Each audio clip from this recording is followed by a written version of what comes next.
اللہ تبارک و تعالی نے قرآن پاک میں اپنی عبادت کے ساتھ ایک بہت اہم حکم ارشاد فرمایا کہ وَقَضَىٰ رَبُّكَ أَلَّا تَعْبُدُوا إِلَّا إِيَّاهُ وَبِالْوَالِدَيْنِ إِحْسَانًا۔ فرمایا تیرے رب نے حکم دیا ہے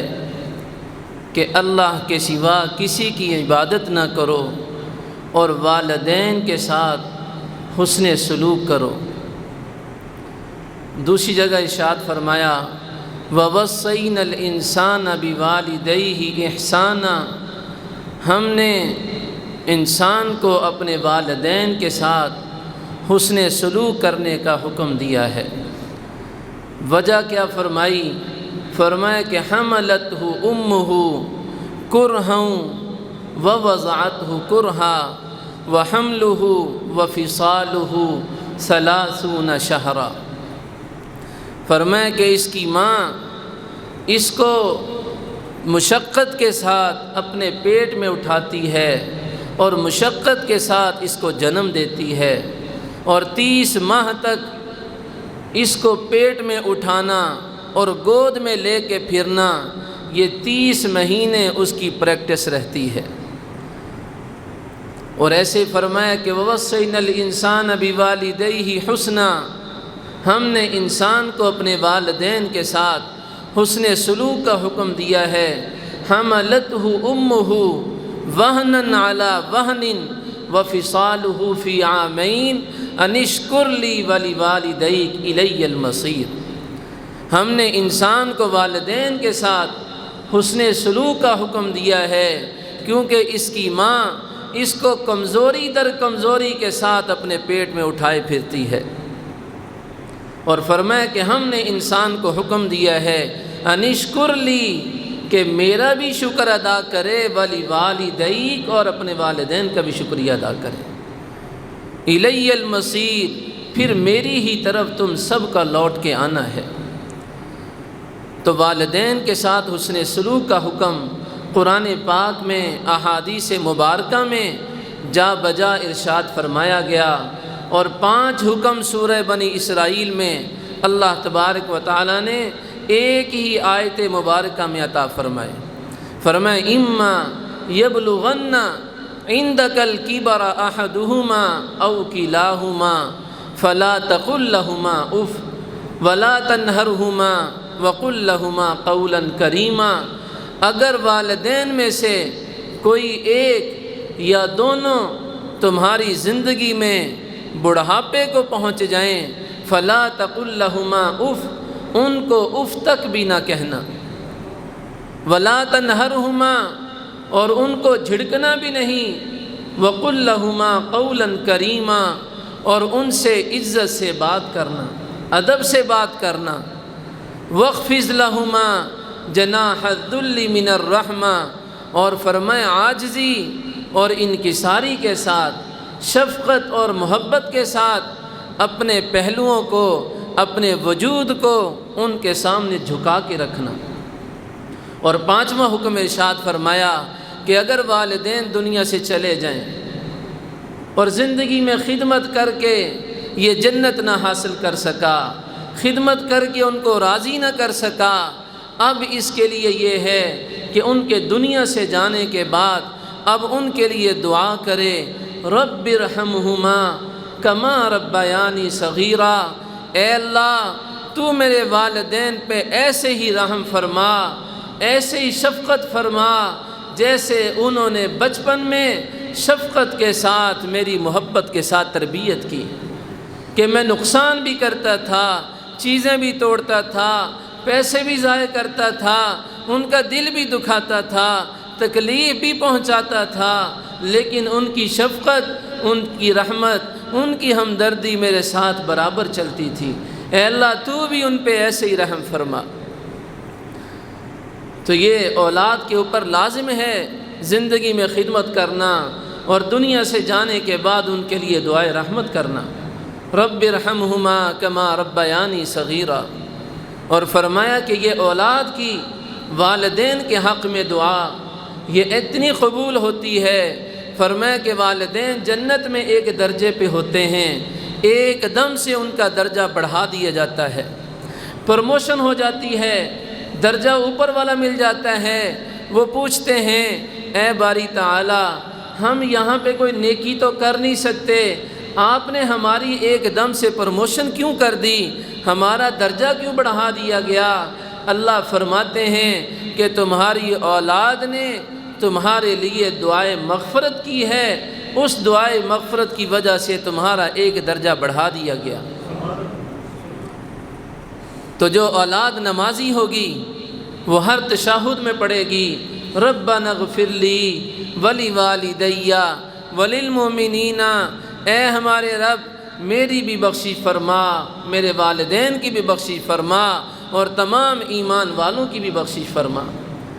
تو نمازی اولاد کے والدین کے درجات ایک دن میں کتنے بلند ہوتے ہوں گے۔ تو اس لیے ماں باپ کی خدمت کرنا، ان کو راضی کرنا، فرمایا کہ باپ اوسط ابواب الجنہ، جنت کے دروازوں میں سے مرکزی دروازہ، مین گیٹ وہ باپ ہے۔ اور فرمایا رضا الرب فی رضا الوالد وسخط الرب فی سخط الوالد، فرمایا اگر تم دیکھنا چاہو کہ اللہ تم سے راضی ہے کہ ناراض ہے، اپنے باپ کے چہرے کو پڑھ لیا کرو۔ اگر باپ راضی ہے اللہ بھی تم سے راضی ہے، اگر باپ ناراض ہے اللہ بھی تم سے ناراض ہے۔ اور فرمایا کہ الجنت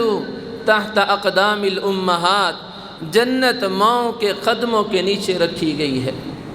جنت ماں کے قدموں کے نیچے ہے۔ اور ایسے فرمایا کہ جس نے صبح صبح اپنے والدین کو جا کے صرف دیکھ لیا، محبت سے دیکھ لیا، کوئی خدمت نہیں کی، کوئی بات نہیں کی، صرف دیکھ لیا، فرمایا اس محبت سے دیکھنے سے اللہ اس کے لیے جنت کے دروازے کھول دیتے ہیں۔ تو اس لیے ماں باپ کی خدمت کریں، ماں باپ سے محبت کریں، ماں باپ کے حقوق کو ادا کرنے کی فکر کریں،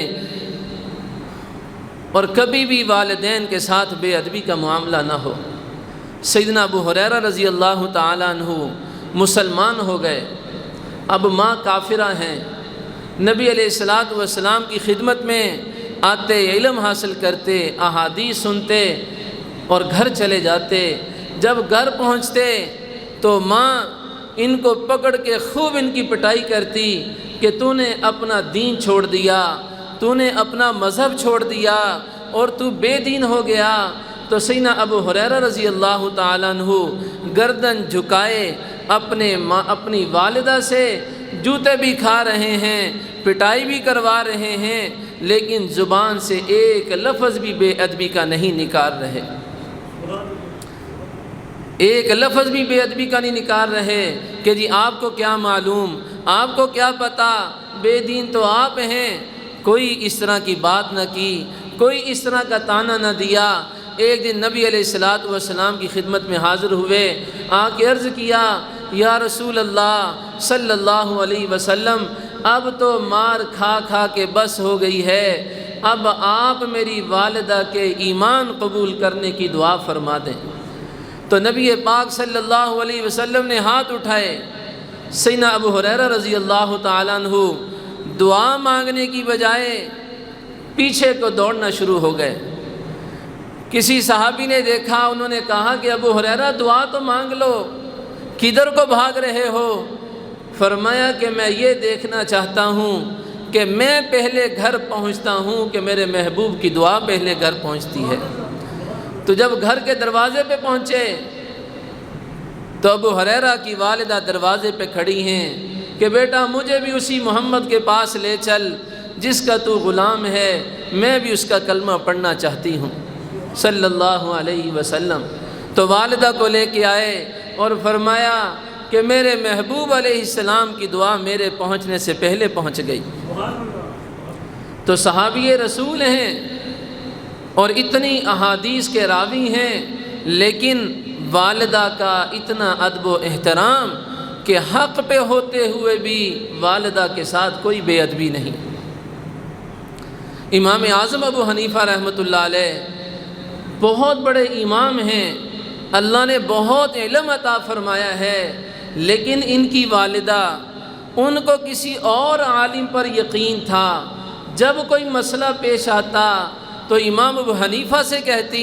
کہ بیٹا مجھے ان کے پاس لے چل، میں نے ایک مسئلہ ان سے پوچھنا ہے۔ تو کبھی نہیں کہا کہ اماں وہ تو میرے سے مسئلے پوچھ کے بتاتے ہیں، آپ میرے سے ہی پوچھ لیجئے۔ جیسی ماں کی چاہت تھی، ماں کو سواری پہ بٹھاتے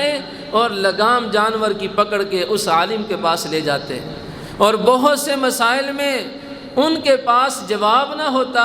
اور وہ اشاروں میں امام صاحب سے اس کا جواب پوچھتے اور پھر اپنی زبان سے ان کی والدہ کو بتا دیتے۔ تو اس کو بھی بے ادبی سمجھا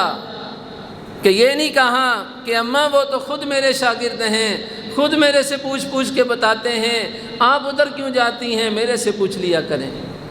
کہ جہاں پہ ماں کی چاہت ہے، جہاں پہ ماں کی خوشی ہے، وہاں ان کو لے کے جاتے۔ تو اس لیے والدین کی خدمت کریں، اللہ اس کے صدقے سے بہت درجات انسان کے بلند کرتے ہیں، دنیا میں اور آخرت میں اللہ بہت نعمتیں عطا فرماتے ہیں۔ حارثہ بن نعمان رضی اللہ تعالیٰ عنہ ایک صحابی رسول ہیں۔ نبی پاک صلی اللہ علیہ وسلم جب معراج پہ تشریف لے کے گئے تو آپ نے جنت میں کسی کے قرآن پاک پڑھنے کی آواز سنی، تو آپ نے پوچھا کہ یہ کس کی تلاوت کی آواز ہے جو جنت میں گونج رہی ہے کہ سب کو سنائی دے رہی ہے؟ تو جبرائیل امین نے بتایا کہ یا رسول اللہ صلی اللہ علیہ وسلم، یہ آپ کا غلام حارثہ بن نعمان ہے، وہ زمین پہ بیٹھا تلاوت کر رہا ہے، اللہ اس کی تلاوت جنت کے فرشتوں کو سنا رہے ہیں۔ پوچھا کہ اس کی کیا وجہ ہے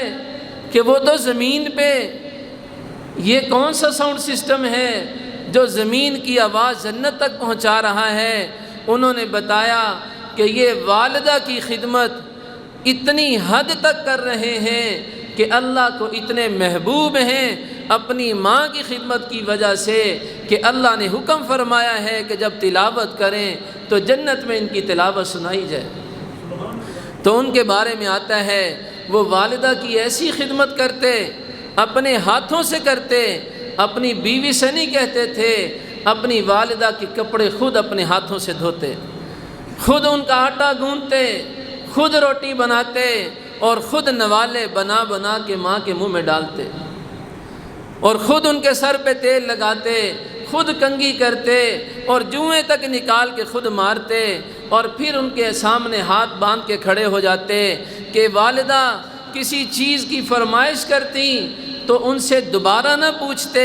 کہ اماں جی مجھے بات سمجھ نہیں آئی، آپ دوبارہ بتا دیں کہ کہیں ان کے دل میں احساس کمتری پیدا نہ ہو جائے کہ میں اب بوڑھی ہو گئی ہوں، میری باتیں اب ان کو سمجھ نہیں آتی، بلکہ اپنی بیوی کو بلاتے اور اشارتاً ان سے پوچھتے کہ اماں جی نے کیا کہا ہے۔ اگر ان کو سمجھ آیا ہوتا